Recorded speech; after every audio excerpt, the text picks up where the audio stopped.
सुप्रभात बच्चों, मैं सुनीता झा एक बार फिर से आप सबका स्वागत करती हूँ आपके ही हिंदी वीडियो कक्षा में। बच्चों, आज हम लोग पढ़ने जा रहे हैं आईसीएसई बोर्ड के कक्षा 9वीं और 10वीं की एक कहानी जिसका नाम है काकी। और इस कहानी को फिलहाल इस साल यानी 2021 के बोर्ड परीक्षा में से रिड्यूस कर दिया गया है, लेकिन जो बच्चे अभी 9th में हैं उनके लिए ये पाठ यथावत है, उनको पढ़ना है और अगले साल परीक्षा में भी इससे प्रश्न पूछे जाएंगे। अतः मैं इसकी वीडियो अभी बना रही हूँ क्योंकि आप लोगों की अभी परीक्षाएं होने ही वाली हैं, तो ये शायद आपके लिए सहायक हो। तो शुरू करते हैं। इस कहानी के लेखक का नाम है सियाराम शरण गुप्त। इनका जन्म झांसी के निकट चिरगांव में हुआ था सन 1995 ईस्वी में, और ये राष्ट्रकवि मैथिली शरण गुप्त के अग्रज थे यानी बड़े भाई थे। इन्होंने प्रारंभिक शिक्षा पूरी करने के बाद घर पर ही गुजराती, अंग्रेजी और हिंदी आदि भाषाएं सीखी। ये विश्व प्रेम, विश्व शांति, सत्य और अहिंसा से आजीवन प्रभावित रहे। इनके विचारों में, इनके लेखनी में दरिद्रता और कुरीतियों का विरोध नजर आता रहा है। गुप्त जी को दीर्घकालीन साहित्य सेवाओं के लिए सन 1962 में सरस्वती हीरक जयंती के अवसर पर सम्मानित किया गया। इन्हें नागरी प्राचीर्णी तथा वाराणसी द्वारा सुधाकर पदक से भी विभूषित किया गया। 9 मार्च 1963 को इनका निधन हो गया। अनाथ, आर्द्रा, दुर्वादल इनके काव्य खंड है। मानुषी इनकी कहानी संग्रह है और पुण्य पर्व नाटक, अनुरूपा तथा अमृतपुत्र कविता संग्रह, नारी और गोद उपन्यास तथा झूठ सच निबंध संग्रह उल्लेखनीय हैं, यानी कि विशेष पसंद किए जाते हैं। गुप्त जी की भाषा सरल, सहज और व्यवहारिक है। बच्चों, कहानी शुरू करने से पहले मैं एक बार फिर से आप सबको त्रिपुर्णा ग्रुप ऑफ आर्ट्स के बारे में बताना चाहती हूँ। मैंने पहले भी बताया है इस आर्ट और क्राफ्ट के इंस्टीट्यूट के बारे में, लेकिन मुझे जहाँ तक लगता है कि आप सब तक मेरी बात नहीं पहुँची, क्योंकि मैं ये एक विशेष उपन्यास, विशेष किताब के साथ ही मैंने अभी तक बताया था जिसका नाम है नया रास्ता, जो मैं अभी लगातार जिसकी वीडियो बना रही हूँ। तो हो सकता है कि आपको मेरी बात पता नहीं चली होगी। तो बच्चों, ये एक आर्ट ग्रुप है जहाँ पर फाइन आर्ट और क्राफ्ट सिखाया जाता है, जिसको कि आप पूरा कोर्स इसमें कर सकते हैं। 8 साल का आर्ट का कोर्स और 3 साल के क्राफ्ट के कोर्स। उसके अलावा कुछ प्रोफेशनल कोर्स भी हैं, जैसे आप मिथिला पेंटिंग सीख सकते हैं, jewellery designing, jute work, bamboo work, ये सब भी सीख सकते हैं और इसकी परीक्षाएं भी होती है। और ये वेस्ट बंगाल के भारत कला केंद्र से एफिलिएटेड भी है। साथ ही इसमें आपके लिए एक बहुत अच्छी सुविधा भी है इस आर्ट क्लास में कि आप कहीं भी हैं तो आप इस आर्ट क्लास को कर सकते हैं, क्योंकि यहाँ ऑनलाइन और ऑफलाइन दोनों माध्यम से आर्ट सिखाया जाता है। बहुत से बच्चों ने इसमें पार्टिसिपेट किया है और मैं चाहती हूँ कि अगर आपको इसमें इंटरेस्ट है तो समय मिलते ही इसे ज़रूर ज्वाइन कीजिए, क्योंकि अपनी हॉबी को, अपने स्किल्स को डेवलप करना बहुत ही आवश्यक है। इससे आप सीखते तो हैं ही साथ आपको मानसिक शांति भी मिलती है, मेंटल रिफ्रेशमेंट भी इससे होता है। तो सिर्फ छोटे बच्चे नहीं, बड़े भी अगर चाहें तो इसमें भाग ले सकते हैं। फ़ोन नंबर दिया हुआ है, अगर आपकी इच्छा है तो कांटेक्ट कीजिए। और अब शुरू करते हैं हमारी कहानी काकी। इसे बाल मनोविज्ञान से प्रेरित कहानी कह सकते हैं, और लेखक इस कहानी के माध्यम से बताते हैं कि बच्चे कितने मासूम होते हैं और अपनी कल्पना को वो किस तरह से वास्तविक समझ लेते हैं और उसे पूरी करने की कितनी कोशिश करते हैं। साथ ही साथ वो ये भी बताना चाहते हैं कि एक बच्चा कितना कोमल हृदय होता है, उसके हृदय पर हर बात किस तरह से अंकित हो जाती है। हम बड़ों का ये फर्ज होता है कि बच्चों की सहायता करें, उन्हें सही मार्गदर्शन करें, ताकि उनके अंदर किसी तरह की ना तो हीन भावना पैदा हो और ना ही वो गलत मार्ग पर जाएं। तो देखते हैं इस कहानी को, इस बहुत ही सुंदर बाल मनोविज्ञान से भरी हुई कहानी को पढ़ते हैं। उस दिन बड़े सवेरे श्यामू की नींद खुली तो उसने देखा कि घर में कोहराम मचा हुआ है। श्यामू एक बच्चा है जिसकी एकदम सवेरे नींद खुलती है और वो देखता है कि उसके घर में कोहराम मचा हुआ है, यानी कि बहुत ज्यादा रोना कल्पना हल्ला गुल्ला मचा हुआ था। उसकी माँ नीचे से ऊपर तक एक कपड़ा ओढ़े कंबल पर भूमि शयन कर रही है और घर के सब लोग उसे घेर कर बैठे बड़े करुण कंठ से विलाप कर रहे हैं। उस बच्चे की अर्थात श्यामू की माँ जो है वो जमीन पर भूमि शयन मतलब भूमि पर शयन कर रही थी, जमीन पर सो रही थी और वो एक कपड़ा पूरे सर से लेकर पांव तक ओढ़े हुए थी तथा घर के सब लोग उनके चारों ओर बैठे हुए थे और बहुत करुण ढंग से बहुत दुखी होकर विलाप कर रहे थे, यानी रो रहे थे। लोग जब उमा को शमशान ले जाने के लिए उठाकर ले जाने लगे तब श्यामू ने बड़ा उपद्रव मचाया। यानी कि जो श्यामू है उसकी माँ का नाम उमा है, जो कि मृत थी और मृत्यु के बाद उनका शव जमीन पर लिटाया गया था। तो जब उमा को शमशान ले जाने के लिए सब उठाने लगे तो उस समय श्यामू ने बड़ा उपद्रव मचाया, बहुत ज्यादा जिद किया। लोगों के हाथ से छूटकर वह उमा के ऊपर जा गिरा, मतलब वो अपनी माँ के शव को ले जाने नहीं देना चाहता था, इसलिए इस तरह से जिद कर रहा था, उपद्रव कर रहा था। बोला काकी सो रही है, उन्हें इस तरह उठाकर कहाँ लिए जा रहे हूँ, मैं न जाने दूंगा। और वो अपनी माँ को नहीं ले जाने देना चाहता है, बोलता है कि वो तो सो रही हैं, सब क्यों उठा के ले जा रहे हो उन्हें। लोग बड़ी कठिनता से उसे हटा पाए। काकी के दाह संस्कार में उसे नहीं जाने दिया। एक दासी राम राम करके उसे घर पर ही संभाले रही और बहुत मुश्किल से उस बच्चे को सबने दूर किया। साथ ही काकी यानी कि श्यामू जो था अपनी माँ को काकी कह के पुकारता था, तो उनके दाह संस्कार में बच्चे को नहीं ले जाया गया। एक दासी एक नौकरानी जो थी उस बच्चे के साथ यानी श्यामू के साथ घर में रुकी और भगवान का नाम लेकर उसे संभाले हुए रही। बच्चों काकी शायद संभवतः इसलिए वो कहता होगा क्योंकि घर में जो पहले संयुक्त परिवार हुआ करता था और संयुक्त परिवार में बहुत से रिश्ते होते हैं, तो शायद श्यामू से कोई बड़ा हो जो कि उन्हें काकी कह के पुकारता हो और जो उसी को सुनकर श्यामू को भी ये उन्हें काकी कहने की आदत लग गई हो। यद्यपि बुद्धिमान गुरुजनों ने उसे विश्वास दिलाया कि उसकी काकी उसके मामा के यहाँ गई है, परंतु असत्य के आवरण में सत्य बहुत समय तक छिपा न रह सका। यद्यपि मतलब हालांकि कुछ बुद्धिमान गुरुजनों ने, कुछ समझदार बड़े लोगों ने उसे विश्वास दिलाया कि उसकी काकी को कुछ नहीं हुआ, वो मामा के यहाँ गई है, परंतु ये असत्य था। तो ये असत्य के आवरण में सत्य यानी सच्चाई क्या थी? सच्चाई ये थी कि उसकी माँ मर चुकी थी। तो ये सच्चाई असत्य के आवरण में, आवरण मतलब कवर में, उसके पर्दे में ज्यादा देर तक छुपा नहीं रह सका, यानी श्यामू को पता चल गया।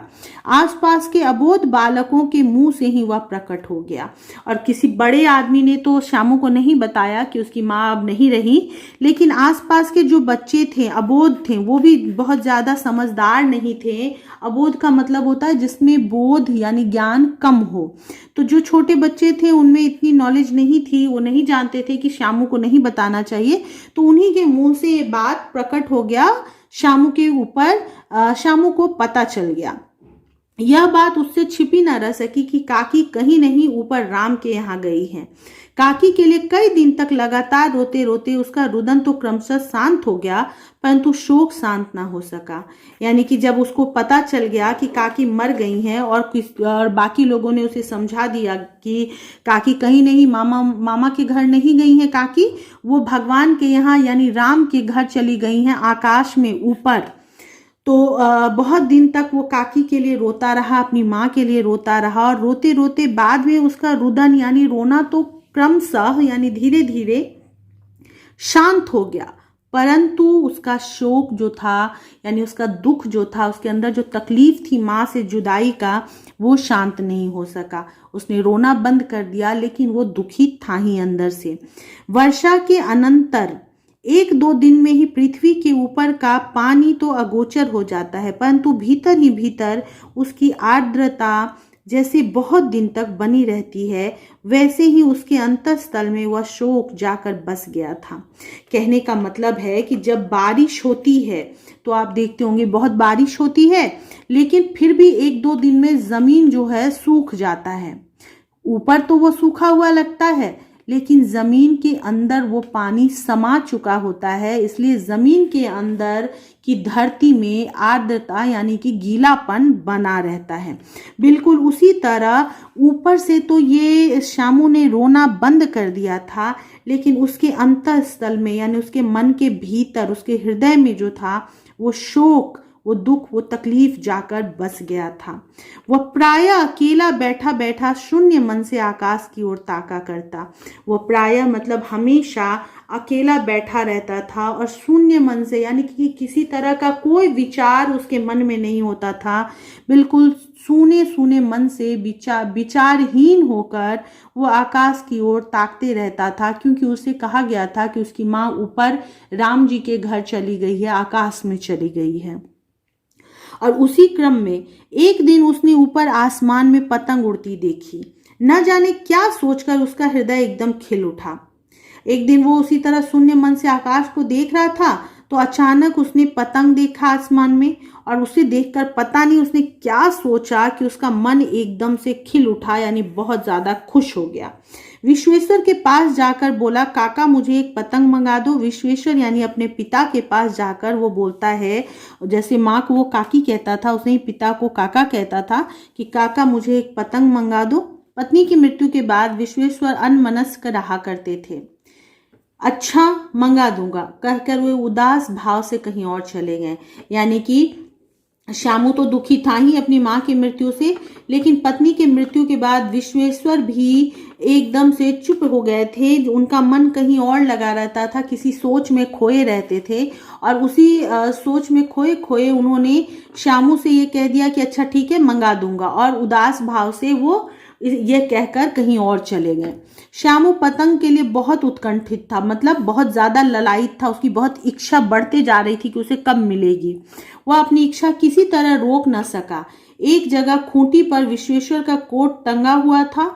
इधर उधर देखकर उसने एक स्टूल सरकाकर रखा और ऊपर चढ़कर कोट की जेब टटोली।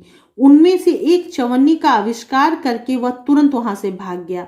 अब उसकी इच्छा इतनी बढ़ गई थी पतंग पाने की, वो अपने आप को रोक नहीं पाया। और जैसे ही उसने देखा कि एक जगह खूंटी पर विश्वेश्वर यानी उसके पिता का कोट टंगा हुआ था, तो वो इधर उधर देखता है कि कोई उसे देख तो नहीं रहा है, और उस जगह पर स्टूल खिसका कर ले जाता है और उस पर चढ़कर कोट की जेब से टटोल कर उसमें से एक चवन्नी यानी 4 आना का आविष्कार करता है। आविष्कार करने से मतलब 4 आना उसमें से निकालता है, प्राप्त करता है, और वहां से तुरंत भाग जाता है। सुखिया दासी का लड़का भोला श्यामू का समवयस्क था। समवयस्क मतलब हम उम्र था। श्यामू ने उसे चवन्नी देकर कहा, अपनी जीजी से कहकर गुपचुप एक पतंग और डोर मंगा दो। देखो खूब अकेले में लाना, कोई जान न पाए। और श्यामू खुद तो बाजार जाता नहीं था, इसलिए उसने भोला से कहा, जो कि सुखिया दासी का लड़का था, और उससे उसने कहा कि ये चवन्नी लो और अपनी जीजी यानी दीदी से कहकर मेरे लिए एक पतंग मंगवा दो। देख शांत, और साथ ही साथ उसने ये भी हिदायत दी कि कोई जान ना पाए, एकदम अकेले में लेकर आना। पतंग आई, एक अंधेरे घर में उसमें डोर बांधी जाने लगी। श्यामू ने धीरे से कहा, भोला किसी से ना कहो तो एक बात कहूं। और श्यामू अंधेरे रूम में जा करके पतंग में डोर बांधने लगा, लेकिन उसके मन की उत्कंठा जो थी, उसके मन की उत्सुकता जो थी, एक्साइटमेंट जो थी, उससे बर्दाश्त नहीं हो रही थी। और उसने भोला से कहा, अपने मन की बात कह दी कि अगर मैं कुछ कहूंगा तो तुम किसी और को बताओगे तो नहीं। भोला ने सिर हिलाकर कहा, नहीं किसी से नहीं कहूंगा। श्यामू ने सिर हिलाकर कहा, मैं यह पतंग ऊपर राम के यहाँ भेजूंगा, इसे पकड़कर काकी नीचे उतरेंगी। मैं लिखना नहीं जानता, नहीं तो इस पर उनका नाम लिख देता। और श्यामू अपनी योजना भोला को बताता है कि ये पतंग उसने क्यों मंगवाई है। उसके दिमाग में ये चल रहा था कि ये पतंग, ये जो आसमान में उड़ती है, तो वो पतंग शायद राम के घर तक पहुंच जाए, और राम के घर जैसे ही मेरी पतंग पहुंचेगी तो वो काकी उसे देख लेंगी, और काकी इसी पतंग के सहारे वापस श्यामू के पास जमीन पर उतर आएंगी। और साथ ही साथ वो अपनी मजबूरी बताता है कि मुझे लिखना नहीं आता, नहीं तो मैं इस पर लिख देता काकी का नाम, ताकि काकी को पूरा पता चल जाता कि उनके बेटे ने ही ये संदेश उनके लिए भेजा है। भोला श्यामू से अधिक समझदार था। वो थोड़ा सा बड़ा था, थोड़ा सा समझदार था। उसने कहा बात तो बहुत अच्छी है। समझदार तो था लेकिन था तो वो भी बच्चा, तो उससे ज्यादा समझदारी की उम्मीद नहीं की जा सकती थी। इसलिए उसे भी ये बात सही लगी कि हाँ, राम के पास जब ये पतंग जाएगा तो काकी जमीन पर आ सकती है। परंतु एक कठिनता है, यह डोर पतली है और इस योजना में उसे सिर्फ एक ही कमी नजर आती है कि पतंग की डोर जो थी वो पतली थी। इसे पकड़कर काकी उतर नहीं सकती, इसके टूट जाने का डर है। और वो कहता है कि इतनी पतली डोर को पकड़कर अगर काकी उतरने की कोशिश करती है तो डोर टूट जाएगी और वो गिर जाएगी। पतंग में मोटी रस्सी हो तो सब ठीक हो जाएगा। भोला श्यामू को सलाह देता है कि एक मोटी डोर का इंतजाम करो, मोटी रस्सी का।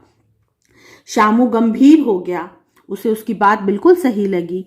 मतलब यह कि बात लाख रुपए की सुझाई गई है, मतलब इतनी सही बात है, इतना कीमती मशवरा है कि लाखों रुपए में वो बात आ सकती है। परंतु कठिनता यह थी कि मोटी रस्सी कैसे मंगाई जाए। बात तो एकदम सही थी, सुझाव बिल्कुल सही था, लेकिन परेशानी की बात ये थी, मजबूरी ये थी कि वो मोटी रस्सी लाए कैसे। उसके पास पैसे तो थे नहीं, पास में दाम है नहीं, और घर के जो आदमी उसकी काकी को बिना दया माया के जला आए हैं वे उसे इस काम के लिए कुछ नहीं देंगे।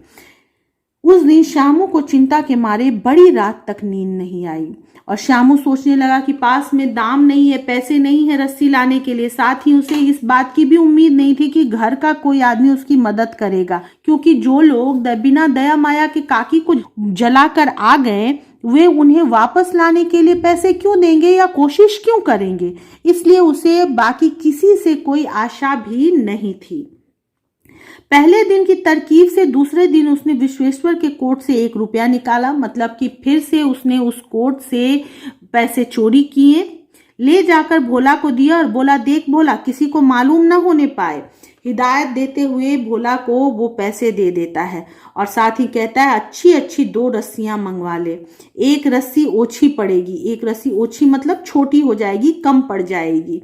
जवाहर भैया से मैं एक कागज पर काकी लिखवा रखूंगा, नाम की चीट रहेगी तो पतंग उन्हीं के पास पहुंच जाएगी। और बहुत समझदारी से वो कहता है कि रस्सी तुम मंगवा लेना, 2 रस्सी मंगवाना, छोटी ना पड़ जाए, और मैं तब तक जवाहर भैया से एक कागज पर काकी का नाम लिखवा लूंगा, काकी लिखवा लूंगा, और नाम लिखा रहेगा, पता लिखा रहेगा, तो ये पतंग सीधे उन्हीं के पास पहुंचेगी, यानी भटकेगी नहीं, कहीं गलत जगह नहीं जाएगा, सीधे काकी उस पतंग के सहारे नीचे आ पाएंगी। 2 घंटे बाद प्रफुल्ल मन से श्यामू और भोला अंधेरी कोठरी में बैठे बैठे पतंग में रस्सी बांध रहे थे। प्रफुल्ल मन से यानी बहुत खुश मन से। तो 2 घंटे का समय बीत गया सारा इंतजाम करने में, और उसके बाद श्यामू और भोला उसी अंधेरी कोठरी में बैठे हुए थे और पतंग में रस्सी बांध रहे थे। अकस्मात शुभ कार्य में विघ्न की तरह उग्र रूप धारण किए हुए विश्वेश्वर वहां आ घुसे। अब अकस्मात यानी अचानक, जैसे किसी शुभ कार्य में विघ्न यानी बाधा आ गया हो, उसी तरह एकदम उग्र रूप धारण करके यानी बहुत क्रोधित रूप लेकर विश्वेश्वर उस अंधेरी कोठरी में आ घुसे। भोला और श्यामू को धमका कर बोले, डांटते हुए, धमकी देते हुए बोले, तुमने हमारे कोट से रुपया निकाला है? और उन्होंने सीधे उन दोनों को धमकाते हुए पूछा कि क्या तुमने मेरे कोट से पैसे निकाले हैं? भोला सक पकाकर एक ही डांट में मुखबिर हो गया। सक पकाकर मतलब उनकी डांट से, उनके दहाड़ से वो एक ही बार डर गया और डर कर तुरंत मुखबिर हो गया, यानी उनका भेदिया बन गया, यानी श्यामू का भेद खोलने वाला मुखबिर बन गया। बोला, श्यामू भैया ने रस्सी और पतंग मंगाने के लिए निकाला था और उसने सब कुछ बता दिया कि ये पैसे मैंने नहीं निकाले, श्यामू भैया ने निकाले हैं, और वो भी क्यों? क्योंकि उसे रस्सी और पतंग मंगवाना था। विश्वेश्वर ने श्यामू को 2 तमाचे जड़कर कहा, चोरी सीख कर जेल जाएगा?